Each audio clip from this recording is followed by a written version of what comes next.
In October of 2022, a man named Jared Goff, who's the quarterback for the Detroit Lions, received a summons that the coach wants to see him right away. You have to go meet Coach Dan Campbell in his office. And the minute Jared Goff got this summons, he had a pit in his stomach. He figured some kind of bad news was about to take place. The backstory is that Jared Goff had begun his career for the St. Louis Rams. By the way, this entire sermon is just going to be a football review. ESPN comes to Temple Emanuel. He had begun his career for the Rams. They traded Jared Goff to the Detroit Lions for the Lions' then quarterback, Matthew Stafford. So a swap. And then what happened was, in year one, Matthew Stafford led the St. Louis Rams to the Super Bowl and to a victory in the Super Bowl. But for Jared Goff, his first year was a complete disaster. 3 wins, 13 losses, 1 tie. And in year 2 now, the record was 1 win and 6 losses. And that most recent game, that Sunday before the summons, the team lost again, and Jared Goff played terribly, 4 turnovers. It was a disaster. So he figured when he got the summons that he was either going to be traded or benched or just released outright. But to his surprise, when he met with Coach Dan Campbell, he did not get bad news. Instead, he got a very good question. Dan Campbell said to him, "Jared, you are just a much better football player than the way you've been playing. You are just a much better quarterback than the way you've been quarterbacking. Jared, what do you think is going on? And what do you think we could do to fix it? Do you think there are any tweaks you could make in how you think about the game and what you do? Could we support you any way so that you could become the player you are meant to become?" And Jared Goff said, "Wow, Coach, thank you for that question. Actually, there is something. I think conceptually I've been just focused on all this anxiety that I have to do too much. I have to win the game on every play, and that's messing me up. Instead, I'm just going to focus on doing right, 1 play at a time, 1 play at a time." And the coach said, yes, Jared, that's what I've been wanting for you all along. So the next week, he played significantly better, dramatically better. They still lost, but he played better. The week after that, they won, and they have been winning ever since. And the Detroit Lions now have the best record in the league. They're usually rated by the experts as the best team in the league. And Jared Goff has been playing spectacularly every week. Now, I don't bring this up to you for the football. I bring it up to you for a different reason. How do we deal with people?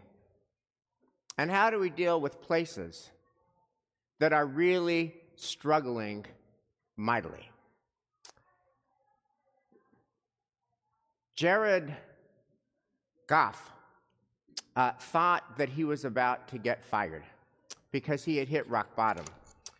And there was an article, and now he's on the top of the world. And so there's this article in The Athletic that's entitled, "How Jared Goff Hitting Rock Bottom Led to His Redemption." And here's what he writes about his encounter with Coach Dan Campbell. "I think there were moments when Dan could have turned his back on me. He was the head coach on a team that was 0-10-1. And then at the end of the season, we were 3-13-1. He could have done it then, could have done it in the middle of that first season, could have done it in the next year when we were 1-6 to start, and he never did. And I'm thankful for that, because you see it all over the league where somebody's head has got to fall.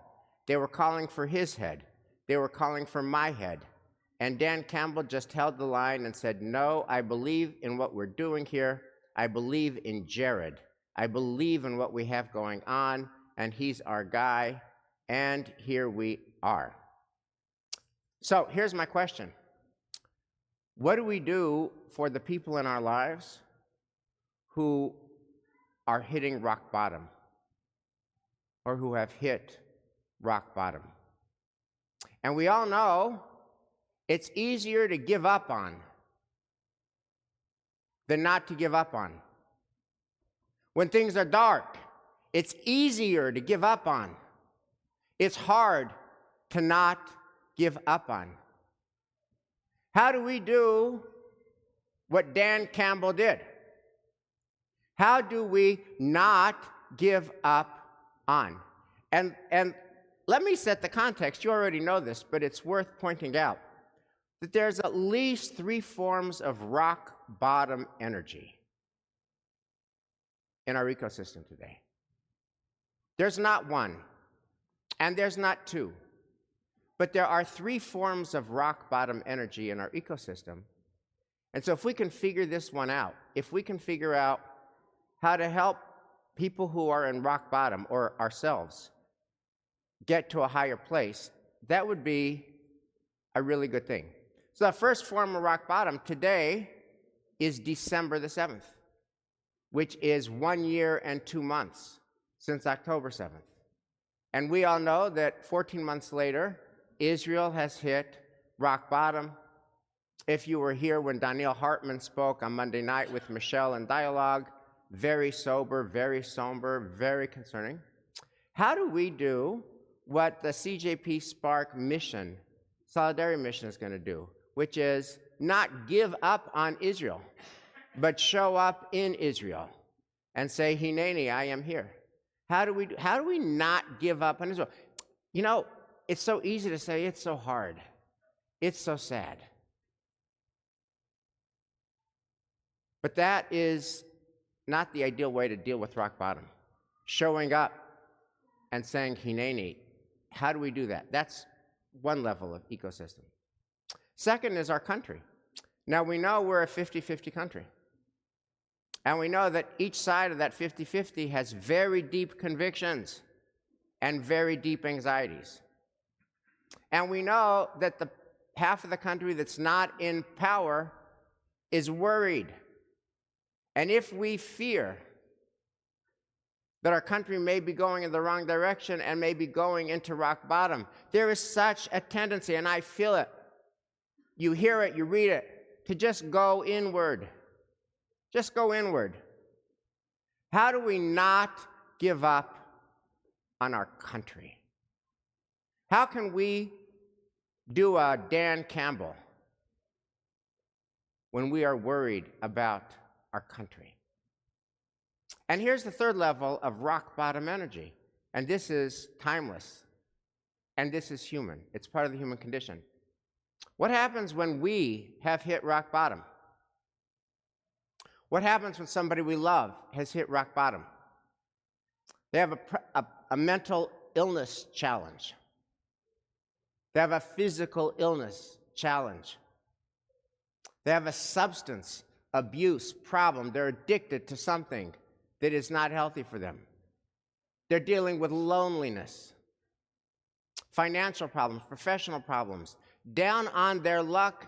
How do we not give up on them? How do we pull a Dan Campbell? Now, the source in our tradition teaches about that is our portion this morning. Jacob has hit rock bottom, literally. After stealing the blessing and exploding his family, he's on the run, he's in nature. And as Hudson pointed out in his beautiful Devar, Jacob is all alone. Nobody's with him. He doesn't stay at a hotel. He doesn't stay at a motel. He doesn't stay in an RV. He doesn't stay in an Airbnb. He's in nature, and he sleeps on a rock. The Torah reading begins. He takes an Evan, a rock. He has hit rock bottom, rock as a pillow in nature, thinking somebody's going to kill him. And what happens next? So and this is what happens next. And this is God. God appears to him in a dream while he's sleeping on a rock, remember, I am with you. I will protect you wherever you go and will bring you back to this land. I will not leave you until I have done what I have promised you. I am with you in your rock. I believe in you in your rock. I still love you in your rock. You're going to figure this out. So I've been thinking a lot about how do we do that. Dan Campbell did it. God is God. God promises to Jacob. How do we do it for the places like Israel and America, for our loved ones, for ourselves, when we hit rock bottom? What does our version of that look like? And I've been marinating on it. And then this past Monday, I heard what I think is a beautiful, beautiful answer to that question of how to help people and how to help ourselves when there's rock bottom energy in the ecosystem. So on Monday, I went to the funeral of Abraham Bunis, who is the father of our member David Bunis, at a synagogue in South Orange, New Jersey. And Abe Bunis was in his mid-90s. He was this wonderful patriarchal figure, big family, 4 kids, all married, grandkids, etc. His wife of 70 years still with him. A lot of love, very warm, very effusive, very loving. And the kind of funeral that you go to that makes you want to be a better human being. Those are always the best funerals. You go to a funeral and it's just so inspiring. I want to be more. I want to do more. And there was a rabbi at the synagogue, Ohave Tzedek, where the family grew up, Rabbi True. She tells the following story about Abe Bunis. She says that in his last chapter, she used to visit Abe, and at the end of the visit, she would say to him, Abe, could I offer you a mishaberach? Could I offer you a prayer for healing? And he would always say, yes, I'd be very grateful for your prayers and for your words of healing, but I want to offer you a prayer too. And so they evolved this tradition where she would offer him a prayer, and then he would offer her a prayer. And that's what they had done until she saw him the day before he died, and he was clearly leaving the world.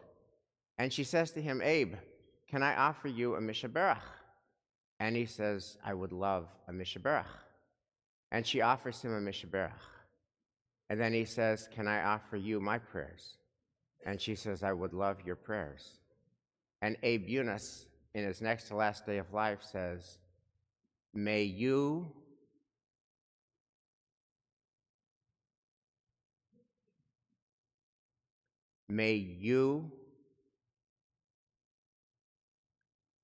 and he had the character and the intent to bless and to love and to give, and he just ran out of strength.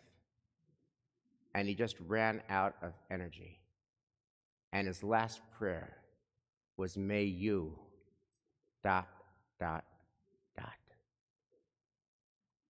I think that is not only beautiful in its own right, and what a beautiful legacy to Rabbi True and to Abe Bunis' family, but I think the unfinished prayer, may you, ... is such a helpful move when a place or a person we love has hit rock bottom in the following way. When you pray, may you, ... what you're saying is, I'm not leaving you, I'm not abandoning you, I love you, and I am with you. May you, I am with you enough to care. And when you say, may you, ... you invite the person who has hit rock bottom, figure out how they can get out of rock bottom. Figure out how they can get to a better place. Figure out how they can get to a higher place. Coach Campbell asked the quarterback what tweaks, and he came up with tweaks that helped him. When we say, may you, ... we invite that kind of responsibility and accountability. Jared Goff went from rock bottom to a better place. Jacob went from rock bottom to a better place. Our loved ones can go from rock bottom to a better place. The lands that we love can go from a very troubled place to a better place. May you, ... let them finish the prayer. Shabbat Shalom.